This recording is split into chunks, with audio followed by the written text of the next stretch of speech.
Welcome again to Story and Table, where Jesus invites us into his story and he welcomes us at his table. What if God's rescue plan for the whole world began with one unlikely family? After Babel, the nations were scattered, each chasing after their own gods. They were building their own kingdoms and making their own names great. The world was fractured, it was rivaled, it was restless. Scripture describes that moment with chilling honesty. The nations were now without God and without hope. But God was not finished with his world. He would bring the nations back to him, not with armies, but with a promise. And that promise began with a wandering man named Abram. He wasn't a king, he wasn't a warrior, not a ruler of cities or a builder of towers. Just an old man married to a barren woman from a family of idol worshippers. God said to him, "Go, and I will make your name great. I'll bless you, and through you all the families of the earth will be blessed." At Babel, humanity tried to make its own name great, but with Abraham, God would make his name great, so that blessing would reach the entire world.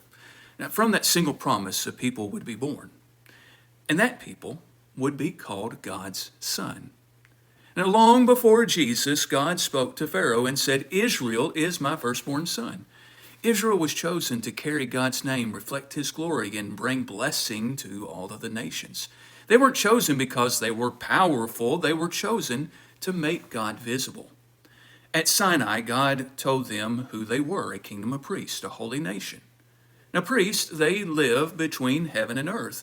They carry the name of God to the people and the cries of the people back to God. Israel was to be a kingdom of priests, a reflection of God. They weren't chosen instead of the nations, they were chosen for the nations. Their obedience wasn't meant to display their wisdom, but God's wisdom. Not their injustices, but God's justice. Their life together was to shine the glory of God.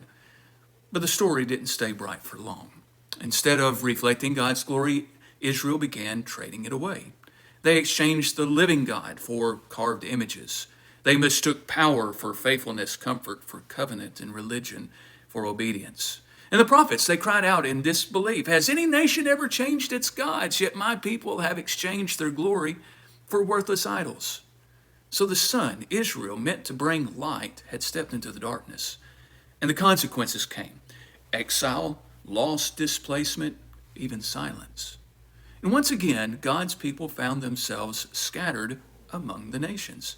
Once again, they seemed to be without hope. But even here, God did not abandon his promise. Through the prophets, God spoke the words that sound like water in a desert. "I will sprinkle you clean, give you a new heart, put my spirit within you, and all the nations will know that I am the Lord." This was never just about Israel's failure. It was about God's faithfulness. God would not give up on his son.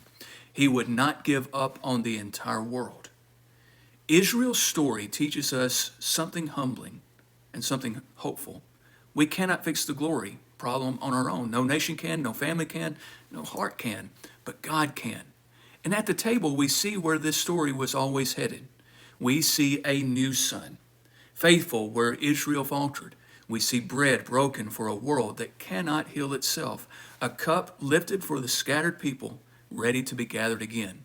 We even see enemies becoming family, strangers becoming siblings.